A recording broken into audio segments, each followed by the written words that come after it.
Hello guys, അപ്പോൾ നമുക്ക് ബാക്കി പൂര വിശേഷങ്ങൾ കണ്ടാലോ. ഇതാണ് കേട്ടോ ഹനുമാൻ സ്വാമിയുടെ അമ്പലം.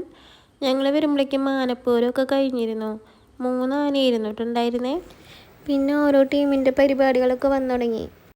പരിപാടിയുടെ മെയിൻ ഹൈലൈറ്റ് തന്നെ 3 കരടിക്കുട്ടന്മാരാട്ടോ. അതിൽ നല്ല ക്യൂട്ടായിട്ട് എനിക്ക് തോന്നിയത് ആ റെഡ് പരിപാടിയുടെ മെയിൻ ഹൈലൈറ്റ് എന്ന് പറയുന്നത് തന്നെ 3 കരടിക്കുട്ടന്മാരും പിന്നെ കൂട്ടത്തിലൊരു കുരങ്ങനും ഉണ്ടായിരുന്നു. കുരങ്ങനാണെങ്കിൽ കുട്ടികളെ ഓടിയെത്താനായാലും എൻ്റർടൈൻമെൻ്റ് ആയിരുന്നു. പിന്നെ എനിക്കൊരു വെറൈറ്റി ആയിട്ട് തോന്നിയത് എല്ലായിടത്തും ഇങ്ങനെ പോള വീർപ്പിക്കുന്ന അങ്ങനെയാണ് കണ്ടിട്ടുള്ളത്. അതിങ്ങനെ ഫുള്ള് ബബിളായിട്ട് വരിക. പക്ഷേ ഇതൊരു വെള്ള കളറിൽ കാണുന്നത് ബബിളായിട്ട് തന്നെ വരണേ. പക്ഷെ അത് ഇങ്ങനെ പിടിക്കുമ്പോൾ അത് ശരിക്ക് പുകയായിട്ട് പോവും. അതെനിക്ക് നല്ല രസമായിട്ട് തോന്നിയിട്ടോ. പൂരം കൊണ്ടുപോകുന്ന ടീമിലത്തെ ആൾക്കാർ മാത്രമല്ല, ഇപ്പോൾ അവിടെ കൂടി നിൽക്കണവരായാലും നല്ല വൈബായിരുന്നു കേട്ടോ. ഞങ്ങൾക്ക് ഒട്ടും വൈബ് കുറവുണ്ടായിരുന്നില്ല. ഞങ്ങളും കട്ടയ്ക്ക് കൂടെ ഉണ്ടായിരുന്നു. ഞങ്ങളത് ഒരുപാട് എൻജോയ് ചെയ്തു. നല്ല രസമായിരുന്നു.